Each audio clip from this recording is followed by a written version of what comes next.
Okay, hi everybody. It's Tara Greene here. I'm Agent 129 of the Cosmic Intelligence Agency. I'm up in Toronto, Canada. So welcome all the viewers. I know Cosmic Intelligence Agency viewers, Facebook fans. I know this is now being broadcast on Twitter and YouTube and all over. So welcome to the April astrology and tarot preview. So if you've been here before, hi Sherry, say hi. I can see you're from MN. I don't know what MN is. Okay, say hi to me so I can see you're there, and I'll explain how this is going to work. If this is the first time here, I've been doing this for, I don't know, a couple of years, maybe now. Hi everybody. I will talk about all the astrology aspects, the overview of everything in sort of a bit of detail this month, very big month ahead. And then I will pull tarot cards, okay, for each of your signs. So you'll have to be patient. I'm going to go one by one from Aries, of course, and end with Pisces. Okay, so it is March 31st here in Toronto, Canada. I know it's April Fool's Day already if you're ahead in Australia. And it is a new moon. Hi, somebody from Minnesota. Hi, Sherry. So April, this is like the biggest month ever. This is going to be a once in a lifetime month because I'm sure you all know about this. The very, very rare, very important Jupiter-Neptune conjunction, which is happening on April the 12th. And it hasn't happened in 166 years. So truly, and it won't happen again for another about 165 years. So we have to make sure we take advantage of this very beautiful, very rare, very exceptional occasion. It will be at 23 degrees of Pisces. So if you have any planets within, I would say, 2 degrees before or after that, like 21 to 25 even, definitely you're totally tuned in. But we're all tuned in because it is a huge, Jupiter is the modern, the traditional ruler of Pisces. Neptune is the modern ruler. And so to have both of them in the sign that they rule, it's extra special. So we want to take advantage of that. Somebody from Ontario there. All right, so what happened in 1986, 1856, I'm all mixed up here. Okay, 1856, there was a whole new spirituality, a new spirituality that came in. I'm watching Cosmic Intelligence Agency. They're putting up the weekends programs that they're putting on.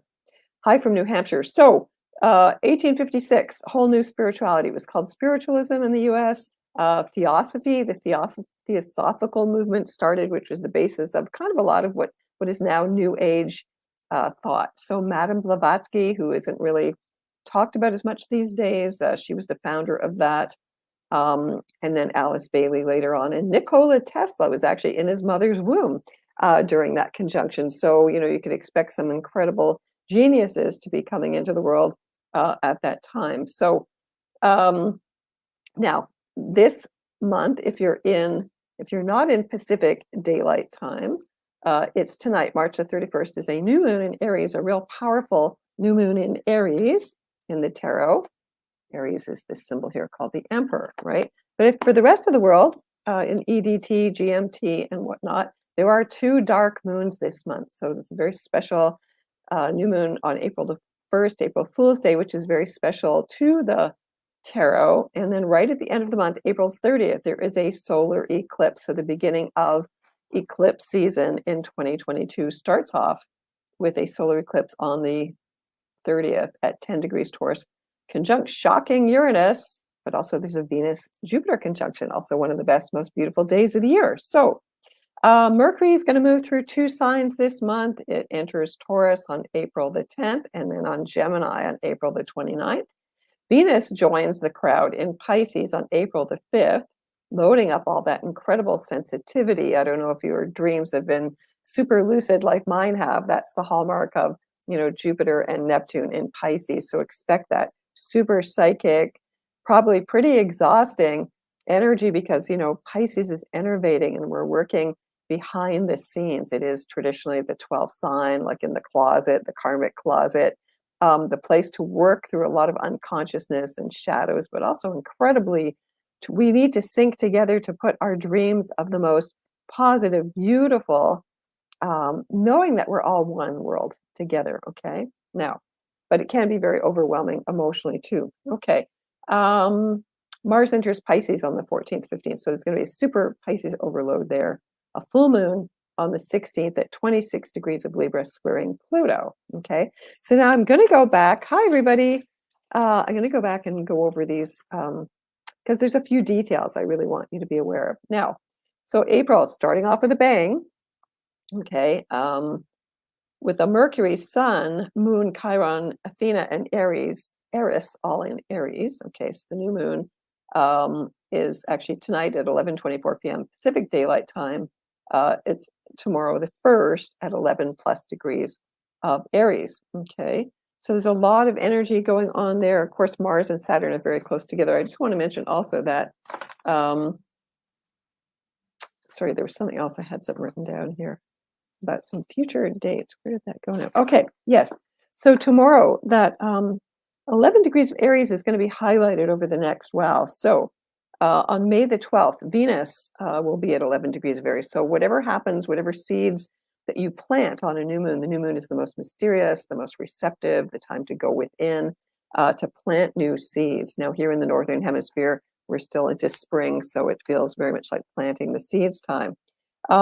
So yeah, May the 12th, Venus is at 11 Aries. On June the 9th, Mars is at 11 Aries. And February the 25th, 2023 to March the 1st, Jupiter is going to be at 11 degrees of Aries. So, you know, whatever you plant now, you would expect those seeds to really come to fruition then. Okay. So on the 1st, on March the 1st, 2023, a Venus-Jupiter conjunction at 11 Aries as well. Okay, so Mercury is about to conjunct Chiron in Aries. So a lot of what we're feeling now is a lot of vulnerability. And, you know, Chiron, the wounded healer, we're wearing our armor, but we really need to get underneath that and be able to stop being so defensive, you know, ruled by Mars, Aries, you know, lots of energy coming up.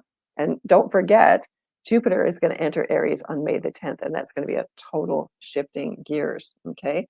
On the 2nd, Mercury is Cazimi, the sun. So Cazimi, I love that word, means that Mercury is sitting in the heart of the sun. So Mercury, our minds, the messenger, the trickster, will get kind of blessed by the sun. So again, if you have planets around 11, 12 degrees of Aries, again, on the 4th, now this is a very big red letter day, okay? Mars and Saturn, which are traditionally called the two malefics, come together at 22 degrees of Aquarius. So if you have planets, again, within, I would say, 5 degrees of that one, 5 degrees before, so 17 degrees, and a few degrees after, you're feeling that heavy-duty energy. Now, that is a big kind of, you know, war cry, karmic turning point. You know, it can be very dangerous. It can be explosions. It's Aquarius hacking for sure.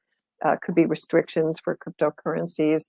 Cyber attacks, you know, cyber wars, all of that stuff. Okay, but be careful on that day. You know, if you're driving, you know, Mars, dread and ram movie, not a good day to get surgery for anybody, actually.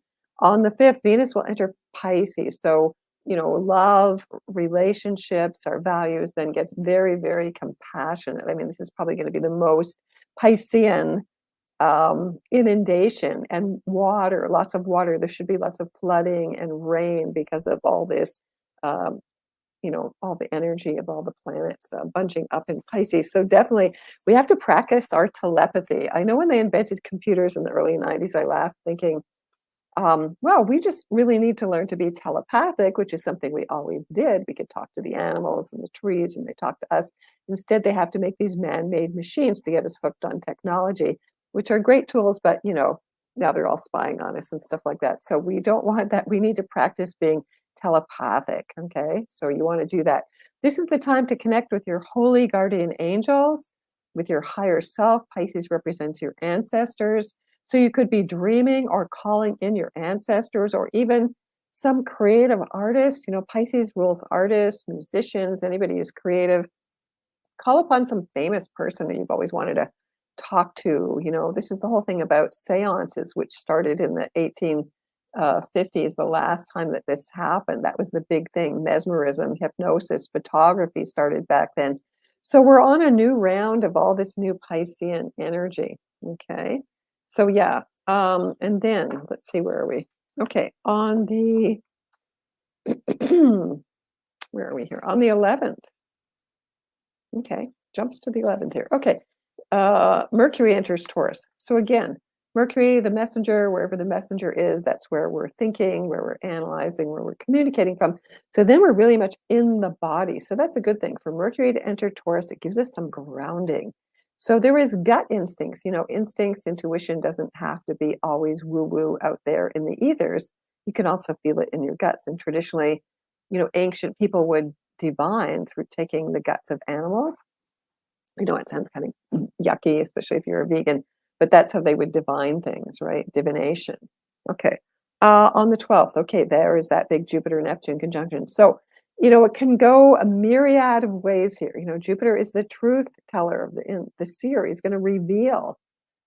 He's going to bring justice, to things that are undercover, secretive, old karmic things, shadows, That's Pisces energy. I mean, traditionally Pisces, the last sign, the signs are not totally the houses, of course, but it represents ending, self-sabotage, martyrdom. The age of Pisces is the age of the symbol of Christ, 2,160 years ago. We're not quite at the beginning of the age of Aquarius yet. Some people say it's not going to happen for about 300 years, but you don't want to be the martyr. You don't want to support codependent relationships. This is where we all need to unconditionally love ourselves. And as we love ourselves, we love everybody else, because there is no separation. There's no difference. We are all just one. Okay. So dream your biggest dreams, do something really creative, just make kind, with no ego. This is egoless, So very, very beautiful, very rare, very special opportunity. Okay. I will be doing a little workshop actually on the 11th. Okay. So listen to your dreams, listen to your higher self. Very, very important. All right. On the 15th, Mars enters Pisces. So again, boom, the action, the energy, our passion, our drive. We're going to defend our tenderness on our hearts at that time. On the 16th, that full moon in Libra. Sorry, my notes got all kind of mixed up here. Full moon in Libra, again, squaring Pluto. So very intense, that one. So it's kind of like one thing after the other here. On the 17th, Mercury sextiles Venus in Pisces. So again, our thinking and our values, our hearts, our love, very much, very beautiful, very nurturing. Again, it's a time of endings as well. Pisces, the last sign of the zodiac. A lot of things are endings. Okay, new cycles are going to begin. Okay, so we want to clear the decks. Okay, on the 17th, says something's conjuncting Uranus there in PDT. Okay, the same aspect. Okay, Mercury conjuncts Uranus. Okay, that's what happens on the 17th, and PDT on Mercury conjunct Uranus in the other time zone. So again, that shocks the crypto markets, unexpected messages, information, kind of chaos, but new inventions. Uranus brings in new inventions and the need for freedom. On the 18th, the Sun squares Pluto. So whenever we're dealing with the biggies like Sun and Pluto, the dark shadows are coming into the light. And then on the 19th, we enter Taurus time. So Taurus in the tarot is called the Pope traditionally, or the Hierophant, okay, ruled by Venus. Okay. Mercury squares Saturn in Aquarius on the 24th. Mercury and Taurus sextiles Neptune on that day. Again, more connecting to the dream world, to the unconscious, to our imagination. On the 26th, Mercury sextiles Jupiter in Pisces. So again, we're getting these recurring energies here. On the 27th, Venus conjuncts Neptune in Pacific Daylight Time and EDT. So again, that's one of the most beautiful energies. So from, I would say, the 12th right through, then Venus conjuncting Neptune brings it into our love lives, brings it into our values. It's really going to be gorgeous. Okay, really fabulous. I'm feeling so uplifted about this. But the other side of it is, it could be a total illusion, delusion, projection. Pisces rules projection. So, what's really going on? I think that's a lot of what's been going on anyway. I'm going, how could we not predict that, all of these years that Neptune's moving from Pisces through 2011 till 2024, 25, it wouldn't be about viruses and fake news and all that stuff, and oil prices and inflation, and that's all Piscean things, right? So taking back our projections, like what's real and what isn't. Am I living out other people's expectations, or am I living from my own higher self? Again, okay. But a very beautiful, very romantic, you know, that soulmate. We're all soulmates. Actually, we're all each other's soulmates here on the 28th. Okay. Mercury and Taurus trines Pluto and Capricorn. So that's a nice empowering day. Good for money. So there could be some big changes in the financial markets at that time. On the 29th, Pluto turns retrograde at 28 degrees Capricorn until October the 7th when it turns around again at 26 degrees. So the first planet starting to move retrograde again this year. Mercury enters Gemini also on the 29th. On April the 30th, a solar eclipse new moon at 10 degrees of Taurus conjunct Uranus. So that's going to be pretty wild, crazy. Again, check out where, if you have planets close to those degrees or square or opposite. Okay, so that would be all of the fixed signs. So like Leo, Scorpio, Aquarius. Okay. On the 30th, Venus conjuncts Jupiter in Pisces. Again, one of the best days of the year. Again, so one after the other. Really, Pisces, it's really your time. Okay. And then on May the 1st, we'll skip ahead a bit. It is Beltane, which is a pagan cross-quarter day. So in the Northern Hemisphere here, of course, we're halfway already. We just felt like we had spring, but by the end of the month, we're going to be halfway till summer. All right. So yes, so very, very Piscean time. This is my High Priestess hat, by the way. I wear it when I'm doing ceremonies and things like that. So what I'm going to do, okay, let's talk about April the 1st for a second. The first time you get your tarot cards read, the 0 card in the tarot, which is also number 22, a sacred master number. The first time you get your tarot cards read, you're considered to embody the Fool, the card of enlightenment, the card of the divine child who lives totally in the moment. So the key to enlightenment is that you're always in the now. Okay, always in the now. All right. So April Fool's Day. Also, it's a trickster, you know, kind of has something to do with Mercury as well. Okay. So I'm just going to smudge myself and smudge my cards. And then, so here's the good part that you've been waiting for. All right, what I'm going to do is I'm going to focus in on each sign. I'm using the 22 major arcana, plus I've got a couple of extra special cards that I put in here. Okay, so Aries. Okay, so you get the new moon today to kick things off. So the energy's in your court. All right, so Aries. Okay, Aries, you get the Wheel of Fortune here. So number 10, the Wheel of Fortune, this is Jupiter.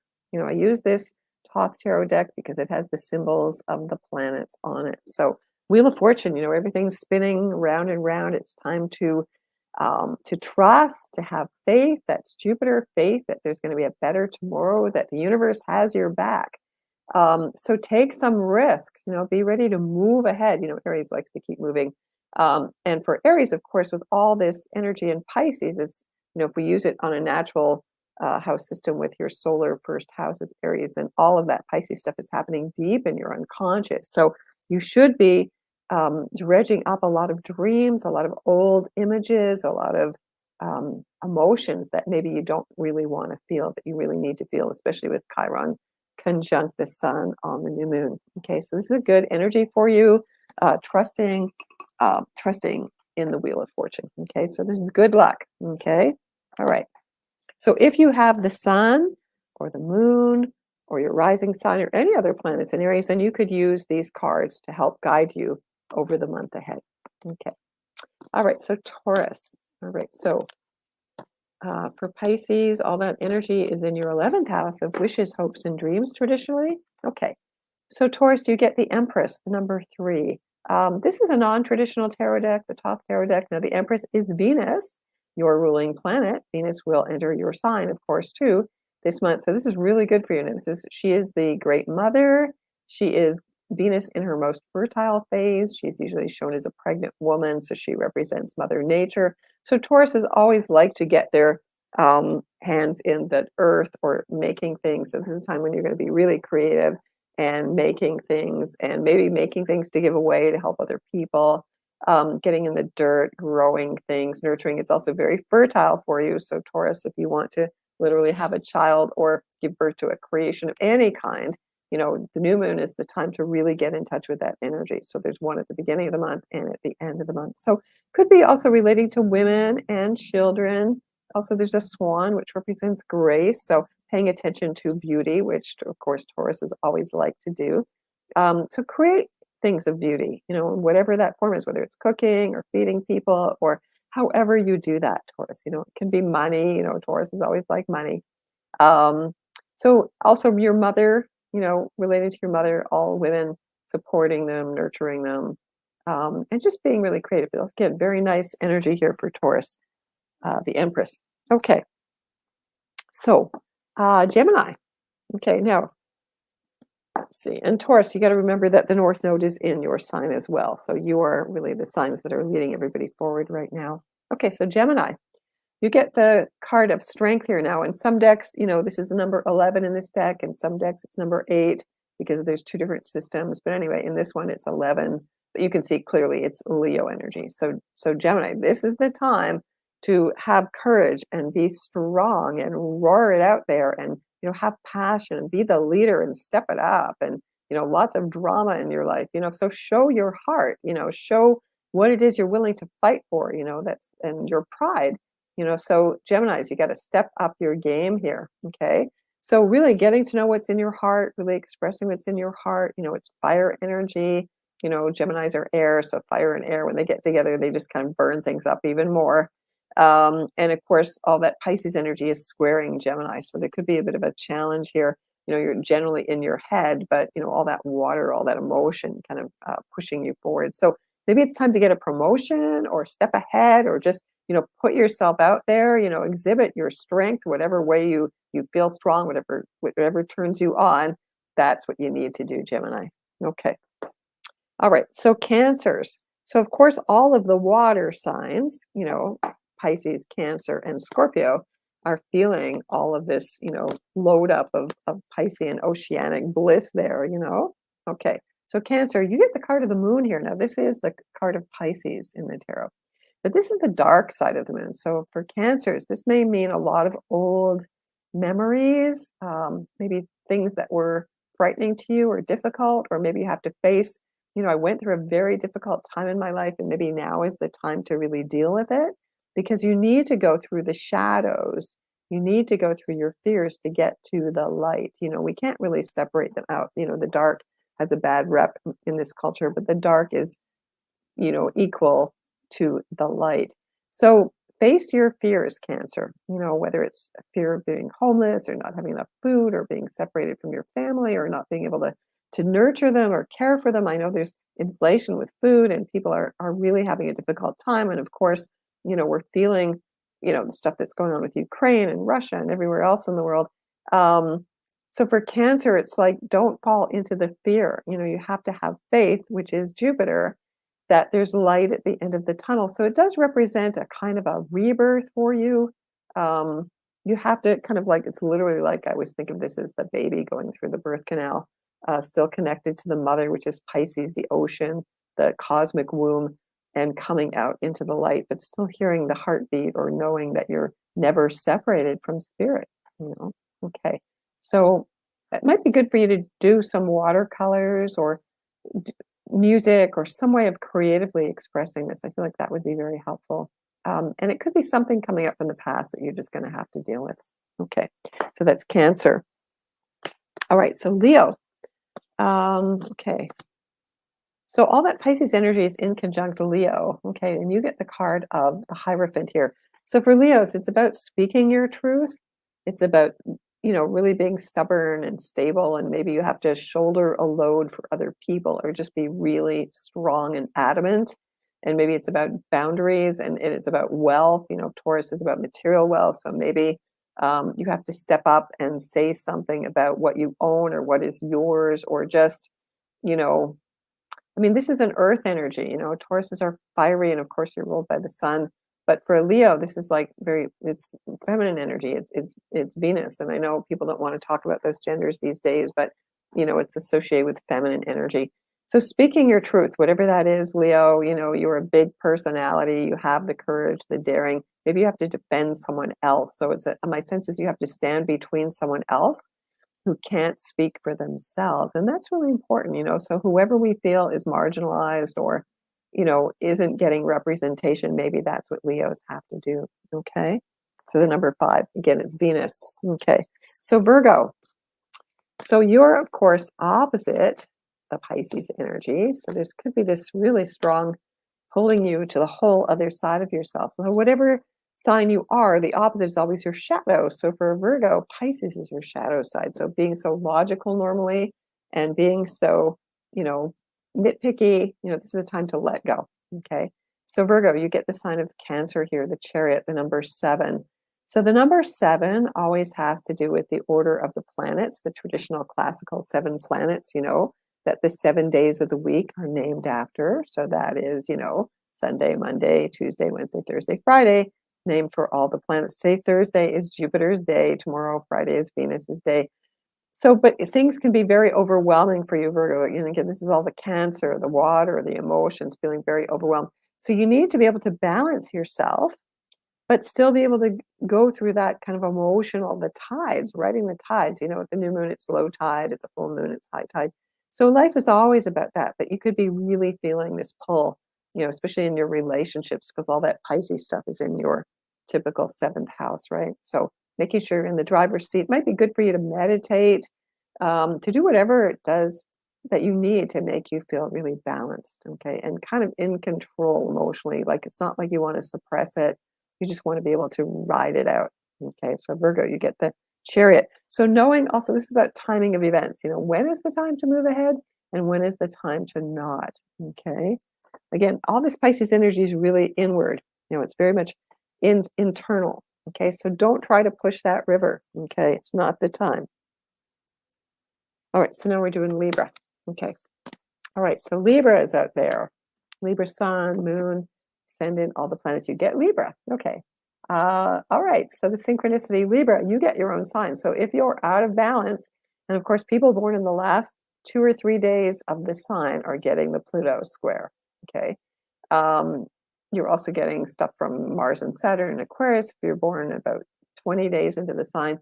So balance could be also about relationships. Well, when are you never about relationships? Social media, being the go-between, being the ambassador, showing up with all your beauty and grace and charm. And maybe it's about time to look at, the emotions. Libra is an air sign, and it's not that they don't have emotions. It's just that for them, love and relationships, a lot of it is talking about it or thinking about it, you know what I mean? Analyzing it in a sense. Maybe you need to get in touch with some deeper emotional things that are going on behind the scenes that you have a bit of a blind spot with, because again, the Pisces is in conjunct or 5 signs away from Libra. So again, can be a good time for you, but you got to remember to stay balanced. Okay, so Scorpios. All right, so Scorpios, of course, you are also, really feeling all of this emotional stuff going on. Scorpios are usually pretty in touch with the unconscious, but this is more of the dreamy. Scorpio is about letting go, about death. And Pisces is real, Cancer is about birth. Scorpio is about death, and Pisces is where we really go back to source. So, okay, so Scorpios, you get the Hermit here. So definitely this is a time for you to turn within. I know a lot of people are tired of being hermits.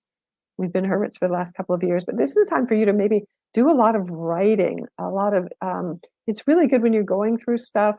Definitely everybody should be writing down their dreams anyway, but keep a journal, like really listens. The Hermit's a very beautiful, very protective card. It's usually traditionally shown as an older man with a beard in profile, and he's usually holding up the Hermit's lamp, right? So in this card, the light is within, it's within the guts. Virgo rules the upper intestine. So maybe you have to watch your diet for a while this is going on. That can be really affecting you as well. Listen to what your deepest inner wisdom is telling you. This is a time for you to really, again, connect with the spiritual realm. You're pretty close to that anyway. Scorpio is all about the ancestors and, spirits anyway. So really get in touch with them and really learn to listen to them. Discern who you're talking to. This is really important. I totally, this is my own thing, but I totally advocate never work with Ouija boards because they attract low-level negative entities. So, really ask whatever being or spirit shows up in your dreams or anywhere to qualify themselves. Like, who are they? One of the biggest lessons I learned from one of my spiritual teachers was always to be aware of demons disguised as the light. And that has really stuck with me. Also, You're never supposed to receive gifts in dreams unless, again, you check it out. It's like all those fairy tales where you don't just accept a gift blindly, because it could be a trick. This is sort of what's coming through to me. So everybody has to be careful and stay very, very grounded. So Scorpio, you need to stay grounded. Maybe you need to eat kind of very grounding foods, things that literally grow in the ground. Okay, so Scorpio, the Hermit. Also the number 9, completing tasks. Okay, so Sagittarius. Okay, so Sag. All right, so Sagittarius, you get the Magician. Now, Jupiter is your ruling planet. I'm a double Sag. I have Mercury and Sag. This is Mercury, the Magician. So really coming up with a brand new, whole new paradigm, very magical time. Again, very much a completion stage, really moving forward, like being like so channeling into new energy. So for Sagittarius, this is a really great thing. A lot of forgiveness. Sagittarians tend to promise more than they deliver. And again, forgiving yourself if you haven't shown up exactly as you promised. I think, just forgive yourself, move on. Don't get stuck in a loop where you can't move forward. A lot of writing, a lot of putting your energy out there. This is a time for Sagittarius to be the teachers, to be the sages, to own their wisdom. Okay. And it could be also working with other people. I feel like collaboration. Pisces is about collaborating as well. Okay, so Sag, you get the Magician. Time to make your magic. And Pisces is very magical. Okay, so Capricorn.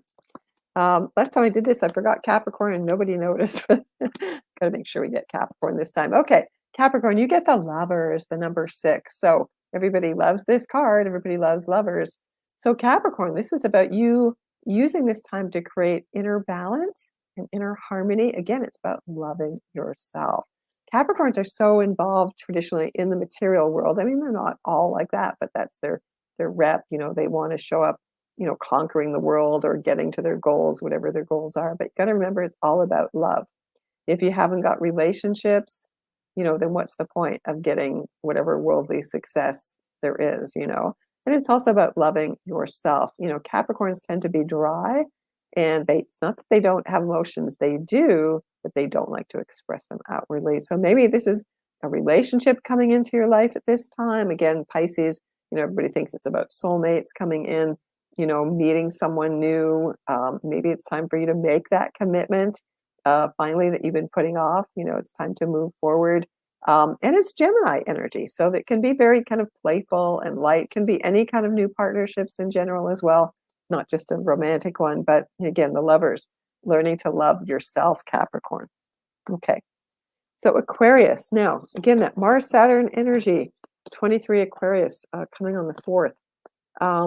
It's like driving with the brakes on, right? Okay, now you get the wishing card here, Aquarius. Very interesting. So, Mars and Saturn can really nail you to the ground, right? But this is the wishing card. So again, no matter how difficult or even, it's always transitory. Everything's always changing. So for Aquarians, even though, you may have to really take responsibility or be called on the carpet or, it has to do with your father or arguments, fighting, again, restrictions on your energy. You might be feeling very, very tired as well. This whole thing could be like we should all maybe sleep and dream our way through it as well and connect on the dreamscape and lucid dream together. This is the 9 of Cups is the wishing card, and it is Jupiter in Pisces. So it's really nice for this card to show up here. So Aquarius, you get to make 9 wishes. And again, this is about wishes for other people. The 9 wishes, like I am your fairy godmother, and I'm giving you the 9 wishes. This is about how do I give to others? How do I contribute to the world? How do I show up in the most creative and emotional way possible? Because Aquarius is a dry sign. It rules, the internet. I mean, we love these tools. They're great tools, but it can be very detached, very cold, so like the robots and the AI and all that stuff, G5, that's the kind of heavy side of Aquarius. So you want to remember that you're still a spiritual being. All signs are still spiritual beings. That's where we all come from. That's where we're going to return. Okay. So also gratitude. Aquarius, what do you need to be grateful for? Gratitude is really important. So list 9 things that you're really, really grateful for. And you want to, again, keep those emotions flowing. It's always by giving. Native Americans, Indigenous Canadians actually used to have a potlatch ceremony in BC where the wealthiest person gave away everything they had to benefit everybody else. And that's how you became actually really well known was by the more you could give away, the better, so, billionaires who are giving away money these days, that's kind of part of this energy, but we can do it on our own level, no matter how small it is, even everybody's got something to give. Okay, that's Aquarius, 9 of Cups. So think about your 9 wishes. Okay, now Pisces. All right. So Pisces, this is your big time. Okay, your big time. Neptune's not going to be in Pisces forever. Okay, either. Okay, now you get, interesting enough, the number 14 here. This is the card of alchemy. So traditionally, this card is called Temperance, and it is another kind of card of balance. It's also a connotation of what's called the sacred marriage. So again, that soulmate thing. Pisces, maybe you do really connect with your soulmate or soulmates. They can be not just people you're in romantic relationships with, but all your soulmates, all your ancestors, all the angels, everybody in the world you connect with. So this is a really beautiful thing. So everybody who's tuning into this energy, I think we'll find that we need to balance each other out and balance the world up by seeing that there is no real opposition. Okay, we are all essentially one. So this is the card of Sagittarius as well. So again, that's that Jupiter energy here coming in here, the teacher, justice, higher learning, sage wisdom. We can all access that from every culture. I don't mean about appropriation, but on some other level, excuse me, all that higher knowledge, that spiritual knowledge, it's available to everybody through all time. That's what happened at the last Jupiter Neptune conjunction, channeling, so channel in, again, humor. It's Sagittarius, positive energy, humor. We want to see the world that we all kind of know in our hearts with what we remember, like what we would call a heaven world. It is about making heaven on earth, right? Or at least bringing it in. What we imagine, what we feel, what we connect to, we affirm that it's already here, and so it is. Okay, again, sacred marriage, the red and the white become interchangeable. That's a kind of form of opposition. Sacred marriage, it's called alchemy. So turning lead, which is Saturn, into gold, which is the sun. So we're all alchemists, okay? We can all transform ourselves and the world, okay? All right, now, all right. So cosmic resistance, cosmic renaissance happening next 2 weekends. To register now. Yeah, I just want to mention I'm also doing an astrology workshop on Juno. I have done this, a form of this workshop for the CIA before. This is going to be a new one. I'm going to update it for the Tucson Astrologers Guild, and I am going to do my own kind of Jupiter-Neptune conjunction on the 11th, so stay tuned to that. And I want to wish you all the best blessings. Also, check out Time Lords magazine. Join the CIA. They have wonderful astrologers. And I'll see you in my dreams. We're all going to connect on the dream world. So sending you many, many blessings until next month. All right. Thank you. All right. Take care.